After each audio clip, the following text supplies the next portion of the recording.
Good morning बच्चों। YouTube channel जिसको आपको कई दिनों से आप वीडियो देख रहे हैं और उससे आप परिचित हैं, जो MGL सीनियर सेकेंडरी स्कूल के नाम से जो हमने एक चैनल लॉन्च किया है यूट्यूब पर, उस पर आपको नई नई वीडियो देखने को मिल रही है। देखिए, मैं जो आपको यहाँ पर बायोलॉजी का जो अध्याय 22 जो है और उसका नाम आपको पता है कि पाचन तंत्र, उसका जो क्रियाविधि है उसमें अवशोषण जो टॉपिक है उसके बारे में मैं आज आपको क्लियर कराऊंगा इसको। देखिए बच्चों, अवशोषण होता क्या है, सबसे पहले हमें जानना है। अवशोषण को इंग्लिश में कहते हैं एब्सॉर्बिशन। देखिए, अवशोषण होता क्या है, अभी हमने इससे पहले एक टॉपिक पढ़ा था, वो था पाचन। और पाचन में बच्चों हमने 3 जगह पाचन पढ़ा था। भूगोलिका में पाचन पढ़ा और उसके बाद में हमने आमाशय में पाचन पढ़ा, उसके बाद में हमने छोटी आंत में पाचन पढ़ा और छोटी आंत में कंप्लीट पाचन हो जाता है। कंप्लीटली पाचन होने के बाद में जो पचित भोज्य पदार्थ हैं या पचित भोजन के जो पदार्थ होते हैं उनका जो आंत्र होती है, आंत्र की उपकला कोशिकाओं के माध्यम से रुधिर या लसिका में स्थानांतरण या रुधिर या लसिका में पहुंचना अवशोषण कहलाता है। मेरे हिसाब से आपके देखिए, फिर सुनिए कि जो पचित भोज्य पदार्थ हैं उनका आंत्र की उपकला कोशिकाओं के माध्यम से रुधिर या लसिका में पहुंचना या स्थानांतरण होना अवशोषण कहलाता है। अब बात आती है कि बच्चों अवशोषण होता कैसे, वो देखना है आज हमें। देखिए, मैं आपको एक चीज क्लियर कर देता हूं कि अवशोषण जो होता है वो छोटी आंत में होता है। तो देखिए, सबसे ज्यादा अवशोषण छोटी आंत में होता है। तो सबसे ज्यादा जो अवशोषण होता है वो आंत्र द्वारा होता है और आंतरी कौन सी स्मॉल जो इंटेस्टाइन होती है उनके माध्यम से अवशोषण होता है। दूसरा, अगर हम बच्चे यहां पर बात करें तो वसा में घुलनशील पदार्थ जैसे अल्कोहल व औषधि का अवशोषण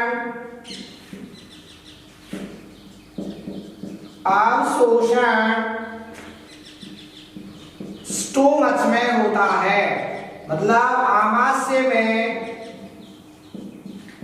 होता है। तो यहां पर 2 चीजें निकल कर आई है बच्चों।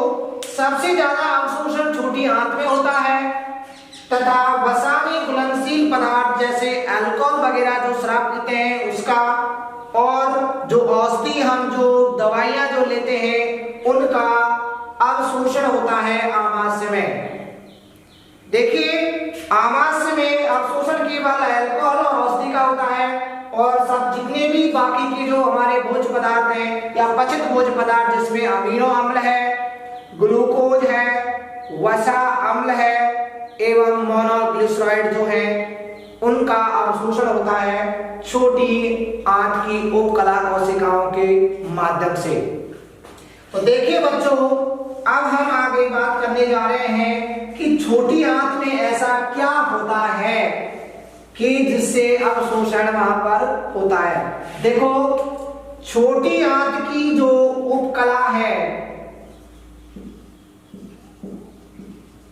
उपकला की कोशिकाओं पर अनेक वलनों, हजारों रसांकुरों एवं सूक्ष्मांकुरों या सूक्ष्मांकुर, हजारों रसांकुर एवं सूक्ष्मांकुर की उपस्थिति के कारण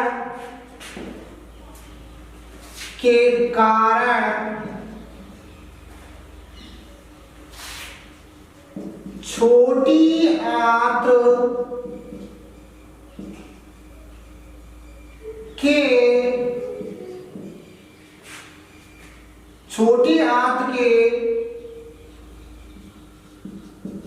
सतह का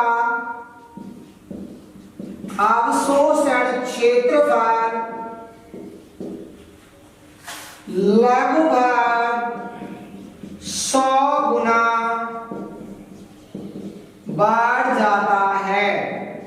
तो यहां पर बच्चों एक चीज हमें समझनी है, जो हमने रसांकुर, सूक्ष्मांकुर और फॉल्ट जो वलन है वो हमने पढ़े थे आंतरिकी स्ट्रक्चर में, आपको पता है।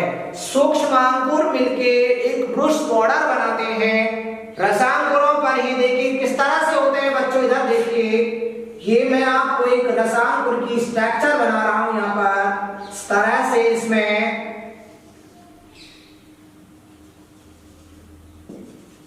यहां पर ये रसांकुर जो है, इनकी सतहों पर, एक रसांकुर की सतह पर लगभग 1000 से ज्यादा क्या मिलते हैं, इनको बोलते हैं हम सूक्ष्मांकुर। और इसमें भी बच्चों जो रसांकुर है, ये पूरी स्ट्रक्चर रसांकुर की है। रसांकुर के केंद्रीय भाग में, जो इसका केंद्रीय भाग होता है, इसमें रोधिर केशिकाएं और लसिका केशिकाएं पाई जाती हैं। तो ये रुधिर केशिकाएं और लसिका केशिकाओं के माध्यम से ही जो हमारे पचित भोज्य पदार्थ हैं उनका एब्जॉर्प्शन किया जाता है, एब्जॉर्प्शन किया जाता है या उनका अवशोषण किया जाता है। तो देखिए बच्चों, यहाँ पर हम जो बात करने जा रहे हैं, तो कहने का मतलब ये है कि जो हमारी छोटी आंत है उसका जो अवशोषण क्षेत्रफल है, उसकी सतह का जो अवशोषण क्षेत्रफल है, उसका अवशोषण क्षेत्रफल रसांकुरों, सूक्ष्मांकुरों एवं बलनों के कारण उनका क्षेत्रफल जो है अवशोषण, वो लगभग 100 गुना बढ़ जाता है। तो देखिए बच्चों, आगे हम बात करें कि किस तरह से इनका अवशोषण होता है। देखिए, जो पचित भोज्य पदार्थ हैं उनका 2 प्रकार से अवशोषण होता है। एक विधि है जिसको कहते हैं हम सक्रिय अभिगमन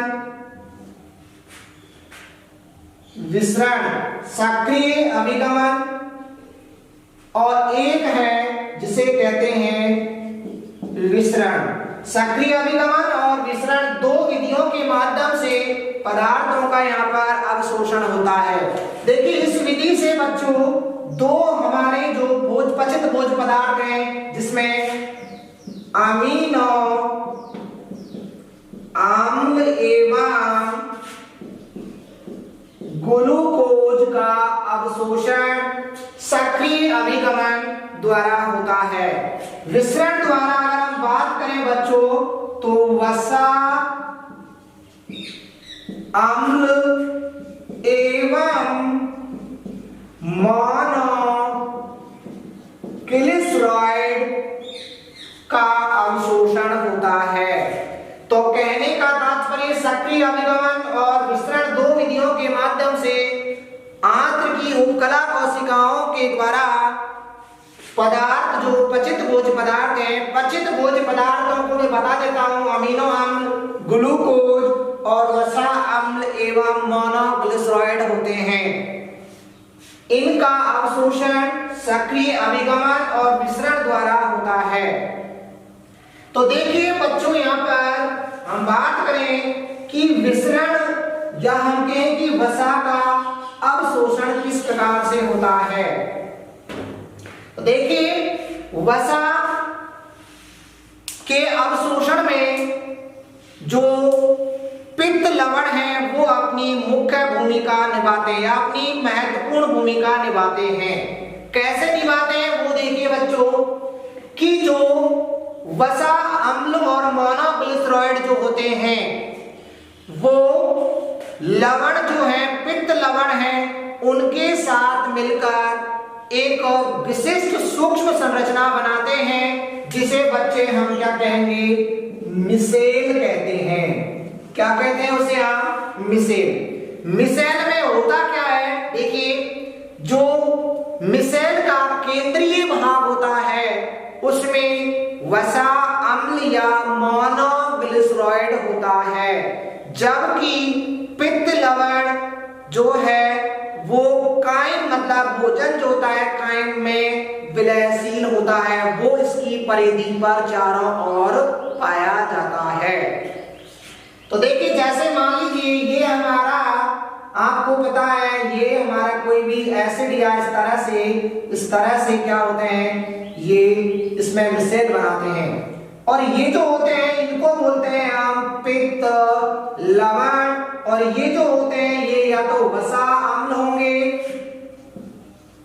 या फिर मोनोग्लिसराइड होंगे। तो इस तरह की जो संरचना है, जो मिसेल है, ये छोटी आंत्र की उपकला कोशिकाओं के संपर्क में आता है। तो ये छोटी आंत्र की जो उपकला कोशिकाएं हैं उनके संपर्क में आते ही जो मिसेल का जो केंद्रीय भाग होता है, केंद्रीय भाग से तात्पर्य बच्चों यहाँ पर जो वसा अम्ल एवं मोनोग्लिसराइड जो होते हैं उनका अवशोषण या उनका जो हम कहें जो मोनोग्लिसराइड और वसा अम्ल है ये कोशिका के अंदर प्रवेश कर जाते हैं, कोशिका झिल्ली से होते हुए कोशिका के अंदर चले जाते हैं, जबकि कायम में विलयशील पदार्थ पित्त लवण बाहर रह जाता है जो पुनः अगला मिसेल बनाता है। तो देखिए यहां से आगे अगर हम बात करें बच्चों, तो मिसेल बनने के बाद में जो वसा अम्ल या मोनोग्लिसराइड हैं वो कोशिका के अंदर देखो किस तरह से पहुंचते हैं। ये देखिए, ये जो मैं बना रहा हूं आपको, ये हमारी जो आंत्र की उपकला होती है उसकी एक स्ट्रक्चर में आपके सामने यहाँ पर बना रहा हूं। तो इसको ध्यान से देखिए बच्चों, यहाँ पर ये एक मिसेल है जिसको हम कहते हैं ये है वसा अम्ल का मिसेल, और ये दूसरा जो मिसेल है ये है आपका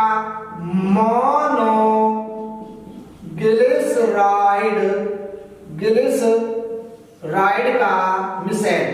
ये क्या करेगा, ये यहां से इसमें अंदर जाएगा और अंदर जो कोशिका है इसमें चिकनी अंतःप्रदब्बी जालिकाएं होती हैं, चिकनी अंतःप्रदब्बी जालिका होंगी यहाँ इस तरह से, और इन चिकनी अंतःप्रदब्बी जालिकाओं में जो मोनोग्लिसराइड और वसा अम्ल होते हैं वो अंदर आ जाते हैं। और इसमें ये जो है यहाँ पर आ गए, कौन क्या चीज आ गया यहाँ पर, ये आ गया वसा अम्ल और ये आ गया मोनोग्लिसराइड। ये अंदर जो ये दिख रही है आपको, इनको हम कहते हैं चिकनी अंतः प्रदपी जालिका, और यहां पर इसमें केशिका जो है, जो लसिका वाहिनियां हैं वो यहां से आ जाएंगी, इस तरह से यहां पर इसमें आ जाएगा,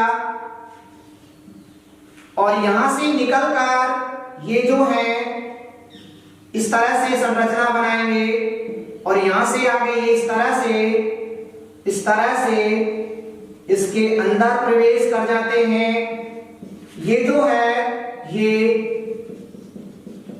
लसिका वाहिनी। ये देखिए बच्चों, ये कौन सी स्ट्रक्चर है, इसको बोलते हैं हम काइलो माइक्रोन। काइलो माइक्रोन क्या होता है? देखिए जैसे ही वसा अम्ल और मोनोग्लिसराइड चिकनी अंतःप्रदव जालिका में पहुंचते हैं तो ये ट्राइग्लिसराइड में परिवर्तित हो जाती है। ट्राइग्लिसराइड में परिवर्तित होने के बाद में ये ट्राइग्लिसराइड जो है वो कोशिका में उपस्थित प्रोटीन से जुड़कर एक विशेष संरचना बनाती है जिसे काइलोमाइक्रोन कहते हैं, और वो प्रोटीन जो है जुड़ने के बाद में जो संरचना बनेगी उसे हम कहेंगे लिपोप्रोटीन। क्या कहेंगे बच्चों? लिपोप्रोटीन। और ये लिपोप्रोटीन जो है कोशिका से एक्सोसाइटोसिस, अगर हम ये कहें एक्सोसाइटोसिस का मतलब यहां पर बच्चों क्या है? एक्सोसाइटोसिस आप जानते हैं कोशिका झिल्ली को तोड़कर कोशिका से पदार्थों को बाहर निकलना, वो कहलाता है एक्सोसाइटोसिस या कोशिका बहिर्लयन कह सकते हैं उसको। तो यहां से जो काइलोमाइक्रोन है, काइलोमाइक्रोन जो है वो लसिका वाहिनी में जाएगा, और लसिका वाहिनी से आपको पता है बच्चों किस में जाता है? रुधिर वाहिनियों के माध्यम से लसिका तंत्र में पहुंचेगा। लसिका तंत्र में से पुनः लसिका तंत्र में एक लाइपेज एंजाइम होता है, और ये लाइपेज एंजाइम क्या करेगा? उसको पुनः क्या करेगा? वसा अम्ल और मोनोग्लिसराइड में तोड़ता है। तो फिर समझिए बच्चों, वसा अम्ल सबसे पहले क्या करेगा? मोनोग्लिसराइड और वसा अम्ल पित्त लवण के साथ में मिसेल बनाते हैं, और मिसेल बनाने के बाद में जिसमें पित्त लवण जल में या काइन में विलयशील होता है, तथा जो वसा अम्ल मोनोग्लिसराइड है वो कोशिका के अंदर पहुंच जाते हैं, और वहां पर वो चिकनी अंतःप्रदपी जालिका में जाकर ट्राइग्लिसराइड बनाएंगे, और ट्राइग्लिसराइड प्रोटीन से जुड़कर लिपोप्रोटीन बनाएगी, जिसे विशेष संरचना काइलोमाइक्रोन कहते हैं। और ये काइलोमाइक्रोन जो है एक्सोसाइटोसिस क्रिया के द्वारा कोशिका से बाहर आ जाता है, और लसिका वाहिनी से लसिका तंत्र में पहुंचता है, और लसिका तंत्र में पहुंचने के बाद ये रुधिर वाहिनियों से कोशिकाओं में जो रुधिर है उसमें पहुंचेगा, मतलब रुधिर वाहिनियों के माध्यम से प्लाज्मा में पहुंचेगा, और प्लाज्मा में उपस्थित एक लाइपेज एंजाइम जो क्या करेगा? वो इसको वसा अम्ल और मोनोग्लिसराइड में पुनः तोड़ देता है। तो ये आपके जो अवशोषण है बच्चों वो आपके समझ में आ गया होगा। तो देखिए अवशोषण जो हमारा जो पाचन तंत्र, जो पाचन की जो क्रियाविधि है उसका तीसरा पॉइंट था। अब देखिए बच्चों चौथा पॉइंट हम जो पढ़ने जा रहे हैं वो पढ़ेंगे अब स्वांगीकरण, जिसे असेंबली, इसे हम कहते हैं एसेमिलेशन। एसेमिलेशन देखिए यहां पर जो हम पढ़ेंगे वो पढ़ेंगे जो चौथा पाचन क्रिया का चौथा चरण, जिसे कहते हैं स्वांगीकरण। स्वांगीकरण इंग्लिश में एसेमिलेशन। एसेमिलेशन। अब देखिए यहां पर बच्चों एसेमिलेशन या स्वांगीकरण होता क्या है? देखिए आपको पता है ग्लूकोज, वसा अम्ल, मोनोग्लिसराइड और अमीनो एसिड सभी आपको पता है कि कोशिका के अंदर पहुंचते हैं और कोशिका के अंदर पहुंचने पर इनका जो ये कोशिका के अंदर जाएंगे तो इनका अपघटन होगा। अपघटन क्यों होगा? क्योंकि हमारे शरीर के लिए ऊर्जा की आवश्यकता है और ऊर्जा प्राप्त करने के लिए इनका होता है अपघटन। और अपघटन से आपको पता है एटीपी के रूप में ऊर्जा एडेनोसिन फुल फॉर्म देखें तो इसकी एडेनोसिन